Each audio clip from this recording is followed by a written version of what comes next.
கண்ணுக்கொரு வண்ண கிளி, காதுக்கொரு கான குயில், நெஞ்சுக்கொரு வஞ்சி கொடி நீதானம்மா. நான் பாடுற பாட்டு கொஞ்சம் அப்படி இப்படின்னு தான் இருக்கும். ஏன்னா இந்த பாட்டை பாடினவர் இளையராஜா. அவரளவுக்குலாம் நம்மளால் பாட முடியாது, ஏதோ என்னால் முடிஞ்சது. நான் இந்த பாட்டு பாடிலாம் காசு கேட்க மாட்டேன். ஏன்னா மற்றவங்க காசு நமக்கு எதுக்கு? நமக்கு ஆண்டவன் கண் பார்வை தான் கொடுக்கல, ஆனால் கை கால் இதெல்லாம் நல்லா தானே படைச்சிருக்கான். அப்புறம் எதுக்கு நம்ம மற்றவங்க காசில் வாழணும்? என்னண்ணே, கரெக்டு தானே? அண்ணா, உங்களை பார்த்தா வருங்காலத்தில் பெரிய டைரக்டர் ஆவீங்கன்னு எனக்கு தோணுதுண்ணே. அதனால் எப்படியும் நிறைய எழுதுவீங்க. உங்களுக்காக ஒரு பெண்ணு வாங்கிட்டு வந்திருக்கேண்ணே. இதை நீங்கள் வாங்கிக்கிறீங்களா? வாங்கிக்கோங்கண்ணே. இது வெறும் 5 ரூபா 55 பைசா தான். பெண்ணோட காசு 5 ரூபா தான். அந்த ஜிஎஸ்டி 55 பைசா அதை மட்டும் போட்டு விட்ருங்கண்ணே. எப்படியும் கையில் காசு கொண்டு வந்திருக்க மாட்டீங்க, நம்மக்கிட்ட ஜிபே இருக்குது, ஜிபே பண்ணிவிடுங்க. சரிண்ணே, தேங்க்யூண்ணே, நான் வரேன். இது இன்னைக்கு மகளிர் தினமா? ஓ அண்ணா அண்ணா அண்ணா, உங்களுக்கு குழந்தெல்லாம் இருக்குல்ல, உங்கள் குழந்தைக்கு இந்த பெண்ணையும் அப்புறம் இந்த ஸ்கெட்ச் பெண்ணையும் கொடுத்துருங்கண்ணே.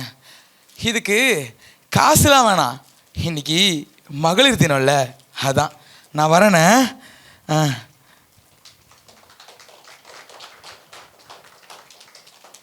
முருகேஷ் அண்ணா, எப்படிண்ணா இருக்க? பார்த்து ரொம்ப நாள் ஆகுது. அம்மா எப்படிண்ணா இருக்கு? நல்லா இருக்கா? சாப்பிட்டுச்சா அம்மா? சரிண்ணே சரிண்ணே. அடம் பிடிக்குமே? இல்லையா? அடம் பிடிச்சதா? சரி விடுண்ணே, நான் பேசிக்கிறேன்.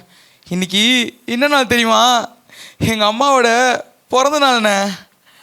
ஆமாண்ணே, நான் போய் அதை பார்த்துட்டு வந்துடுறேன்.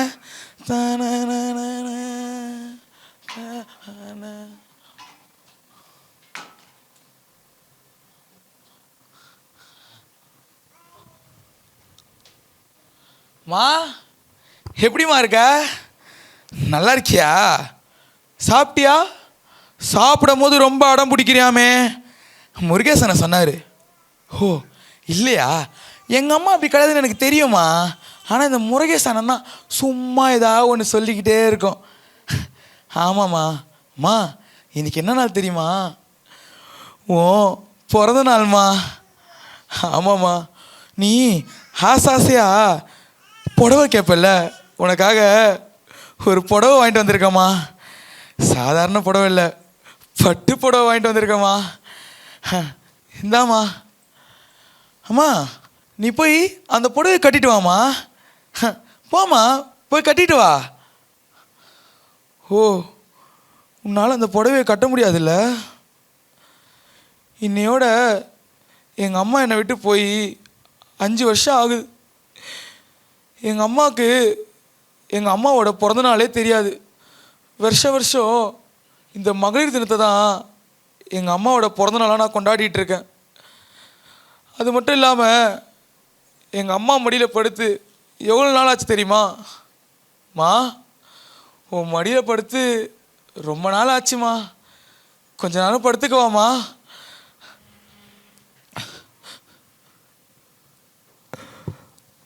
மடிவாசம் போதும் உறங்கவே, நீதானே சாகாவரங்களே, கொடியே கொடியே அழுறேனே ஆனந்தமா. எங்கள் அம்மா உயிரோடு இருக்கும் போது அதுக்கு என்னால் புடவை வாங்கி தர முடியல. கடைசியில் எங்கள் அம்மா கல்லறையில் தான் நான் வந்து புடவை கொடுக்க வேண்டியதாகிடுச்சு. ஆனால் இதோ வந்துட்டேண்ணே. மூட போகிறீங்களா? இதோ வந்துட்டேண்ணே. மா, போயிட்டு வரேன், பத்திரமா இருண்ணே. இவர் அழகான மெசேஜ் கொடுத்தாரு. நம்ம கூட இருக்க விமனை, அது ஒரு அம்மாவாக இருக்கட்டும், தங்கச்சியாக இருக்கட்டும், ஒரு அக்காவாக இருக்கட்டும், இல்லை ஒரு மனைவியாக இருக்கட்டும், தயவு செஞ்சு அவங்களுக்கு அந்தந்த நேரத்தில் செய்ய வேண்டியதை செஞ்சுருங்க. இது நான் மென்னுக்கு மட்டும் சொல்லலை, சக பெண்களுக்கும் தான் சொல்கிறேன். ஏதோ ஒரு நாள் அவங்கள மிஸ் பண்ணிட்டோன்னா அந்த வாய்ப்பு நமக்கு திரும்ப கிடைக்காது அப்படின்றத ரொம்ப அழகாக ஒரு மோனோ ஆக்ட் மூலியமாக சொல்லிட்டாரு. இது எப்படி இருந்துச்சு, எவ்வளோ மெல்ட்டிங்காக இருந்ததை உங்கள் கிளாப்ஸ் மூலியமாக காமிச்சிருங்க. Super Hariharan. Thank you. Thank you so much. And இங்கே இருக்க மகளிர் அனைவருக்கும் என் மகளிர் தின நல்வாழ்த்துக்கள். அண்டு ஸ்பெஷலாக எங்கள் அம்மாவுக்கு மகளிர் தின நல்வாழ்த்துக்கள். எங்கள் அம்மாட்ட நான் இன்னைக்கு காலிலேருந்து சொல்லவே இல்லை. ஸோ இந்த வீடியோ மூலயமா எங்கள் அம்மாவுக்கு இனிய மகளிர் தின நல்வாழ்த்துக்கள். தேங்க்யூ.